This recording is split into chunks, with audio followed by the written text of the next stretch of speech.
Hi friends, it's Miss Management, and in this video we'll be looking at Planet Coaster 2. The hype train for Planet Coaster 2 is full steam ahead, and with a bunch of new information over the past few days, I thought it would be worth looking into specifically what we can expect. It comes out fall 2024, and for those of us in the southern hemisphere, that is spring, so by the end of November. I'm assuming the release date isn't far away at this point, as we are getting very close. In the trailer, we could see water slides, pools, and an exciting looking park, and there's been a lot of focus on the new pathing system, as well as easier to use customization options. Almost 20 years ago now, we had Roller Coaster Tycoon 3, and the first expansion pack for this was Soaked, which brought pools, water slides, and other aquatic experiences for your guests, and now I realise I wasn't alone in going back to that specific series just to have those water park options. I've also had my eye on Aquapark Tycoon coming in 2025, and so naturally I'm really excited to get a game where water parks are implemented from the get-go. Although on the other hand, having to buy a whole new game instead of an expansion pack to something I already own means that my expectations are somewhat high. We're going to go through the information from the latest deep dive videos, and there's a bit to cover, so hopefully the chapters help you navigate to what you're interested in. So the first major thing obviously we're getting is water parks, and we'll be able to build a range of water slides and flumes that flow into pools, as well as standalone pools for guests to enjoy. These pools look nicely shaped, and the building tool will allow you to place geometric shapes or custom shapes, and these seem to have some similarities with the new pathing tool, which I will talk about a little bit later on. There's also sunbeds that can be placed around for guests to relax and give that true water park feel. Flumes can be built with different start pieces, including a vertical drop, and will include options for loops, and we also know that we'll be getting a lazy river, wave pools, and water coasters.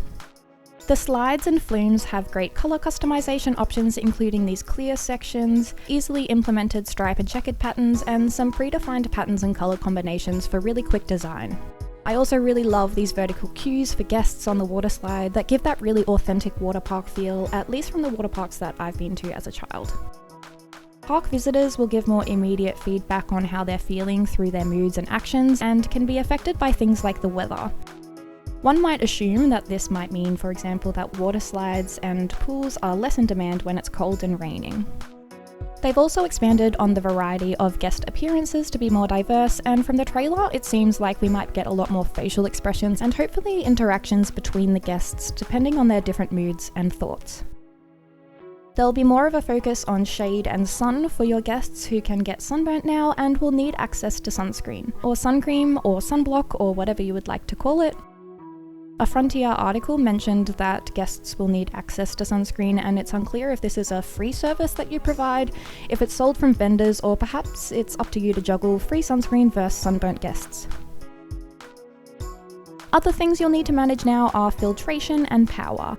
The more your pools are used, the quicker they'll get dirty, and we'll need to manage some filtration systems. I'm hoping this might come with some fun options like chlorine levels, or potentially a waste management and water pump system, but we're still waiting to find out more about this. Power has also been implemented, and this is something we see in many other games, so you'll need to ensure that there's enough power for everything to keep operating. It's not clear yet whether this will be similar to Planet Zoo with an area of effect kind of facility, or whether there might be a need to connect things with a kind of network. They've said we'll need to make sure we have enough power capacity to meet the demands of our rides and some facilities to operate, so it will be interesting to learn more about how this works. Your filtration and power are managed by mechanics, the same staff that check and repair your rides in Planet Coaster 1, so presumably this means that mechanics will have a lot more tasks. We'll have lifeguards who watch over pool areas and will affect the safety levels of your pools, and they'll also help guests who are struggling in the water. In the deep dive, they also mentioned ride attendants, and going by this menu, it seems like they are actual staff now. I was always a bit irritated when a ride attendant and ticketing person would just show up when building a ride and a queue and never leave in Planet Coaster 1. Like, why wasn't I paying them, and could they feed their families? So ride attendants now will take care of operating rides, and at this point I'm really hoping they act similar to vendors in that they might switch between their working stations depending on availability. The new entertainer characters include Queen Splash, this prickly pal cactus character, a surfing shark, and a deep sea explorer.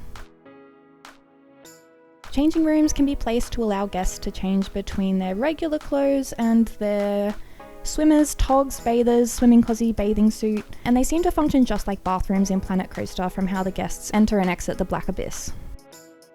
There's a new shop type for selling pool supplies, which we know will include types of floaties, but as mentioned earlier, could possibly also sell sunscreen.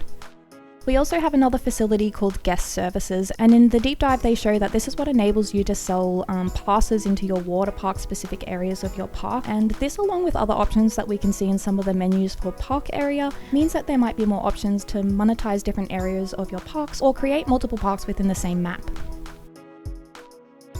One of the really big selling points of this pack is that it will supposedly be much easier for us to build nice looking themed parks, and one of the ways they're addressing the current complexities of building and theming is by simplifying the base designs of the rides to enable easy retheming to suit different areas of your park. The base game themes will be the Planet Coaster, General Theme, Aquatic, Mythology, Resort, and Atlantean, and it seems like they can all play a little bit into that water park theme. In Planet Coaster 1, it could be quite frustrating being really limited to these predefined ride themes, so this is a super exciting addition, and I think it will really enhance the way that future themed DLC packs could be embedded into the game. Another way we'll now be able to customize rides is by adding scenery directly to it. So rather than relying on the empty space around your ride to add scenery, we'll be able to add items directly to the rides. And this was shown in the deep dives with the flat rides having scenery placed all over them that will move with the ride pieces that it's attached to. This also comes with really cool options for customizing coaster trains. So not only can we add individual decorations to coaster trains, but the new mirror tool and options to duplicate decorations to all cars and all trains will make it that much easier to create nice symmetrical theming with a lot of creativity. For example, you could create a coaster where each train is intricately themed differently, or each car has a unique design. We've also been told to expect an enhanced event sequencer tool combining animatronics, smoke, water jets, and sound throughout rides. For gentle and thrill rides, we know that there'll be some classics included like spinning teacups, carousel rides, a pendulum ride, this chair-airplane thing, and the sun flare. And in terms of coasters, we've seen the wooden coaster, floorless coaster, inverted flying coaster, sit-down coaster, splash coaster, star loop, and a wave coaster. I thought it was quite interesting in this menu that shows to be what looks like ride companies that own different ride types, which is much more realistic. This makes me wonder whether the ride manufacturers might have differences, whether around price or maybe reputation for safety. Something else that the developers wanted to showcase is these facades, which help give a really theme park feel with fake shop fronts, apartments and buildings that can be customized and used to create themed walkways and cover up staff areas or storage. So this facade is from the resort theme, and they've confirmed here that there will be no hotels in Planet Coaster 2. This made me pretty sad, and it's an interesting choice to include all this hotel-looking decor in the videos to get us excited, but I'll touch more on my DLC theories a little bit later. And now for a big one, you've probably already noticed a lot of interesting and new looking pathing so far, and this has been something the community is going absolutely wild for. So rather than in Planet Coaster 1, where each piece needs to be individually placed and adjusted length and width, we can see here's some way nicer options for creating a more dynamic and realistic park without the stress and frustration of the pathing tools from Planet Coaster 1. There's this tool here which easily extends and places different path sections, connecting to existing paths when you line them up. And we were also shown this shape tool to create nice unique shaped spaces and walkways for plazas, as well as this stamp tool to stamp down different shapes.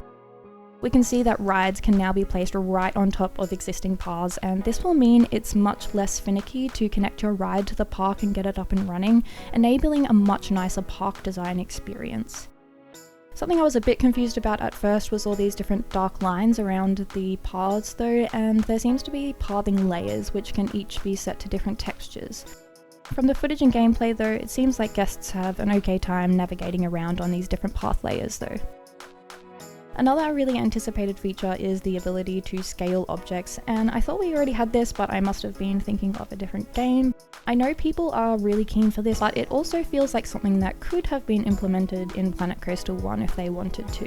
Either way, you'll now be able to adjust the scale of items to smaller or larger to suit your style, as well as the same movement and rotation tools that we're used to. At the top of the screen, we can see this heat map button, and an article from Frontier mentioned that there will be a color-coded map that visually highlights issues in your park. So still more information to come around this, but knowing that we'll be looking at sun and shade, we can assume that there might be some more options to more easily check on the state of your park and address different issues. There's 3 confirmed game modes, which are Career Mode, Franchise Mode, and Sandbox Mode, and there will also be multiplayer gameplay.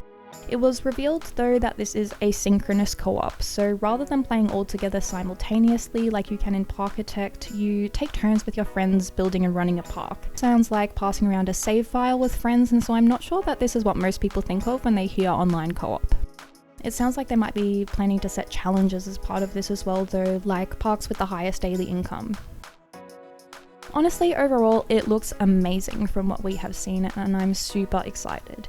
But there is still a small part of me that is fearful that I'll buy what I assume will be quite an expensive game to then feel like it could have been some reinvigorating updates to the original and a new water park expansion pack.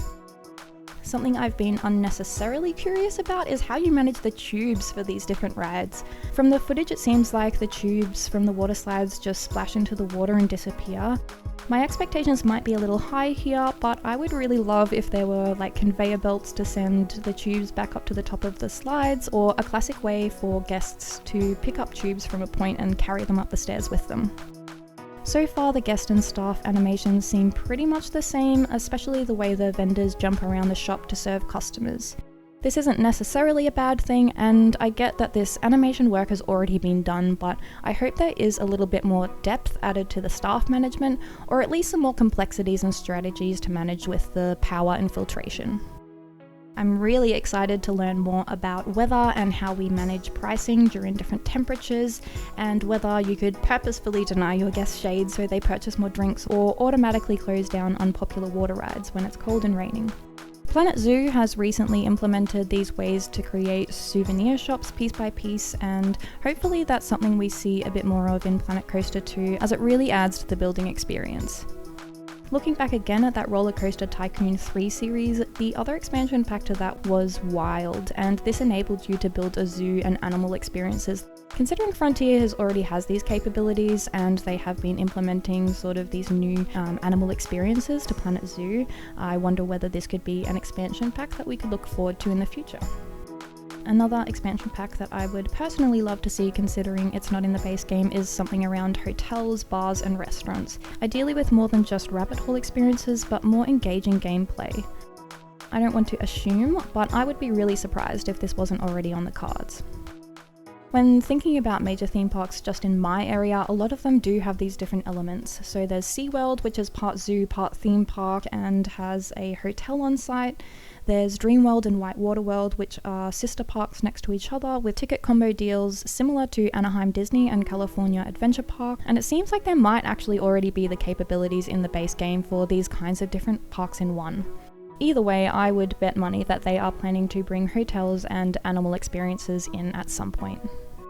In terms of my ultimate wish list and what I'd want to see, whether in the base game or future DLC, I would say a wall or fence tool similar to the pathing and pool options so that I can create these much easier, waste and stock management to go along with filtration and power systems, conveyor belts and tube management for water slides. This might be a bit over the top, but I want's what I wants. I'd love options for poolside food service or swim up kiosks that could go into pools.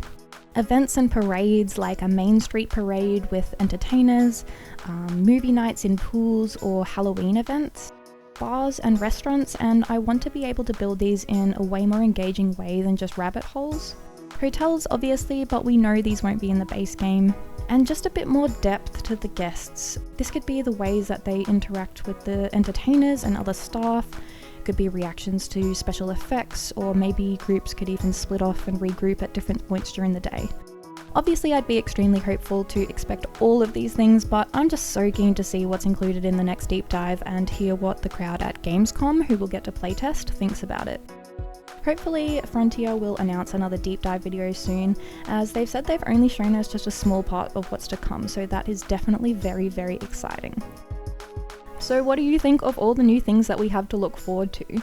Are there any features that you hope to see? Is there anything that I've missed? And if so, please let me know in the comments.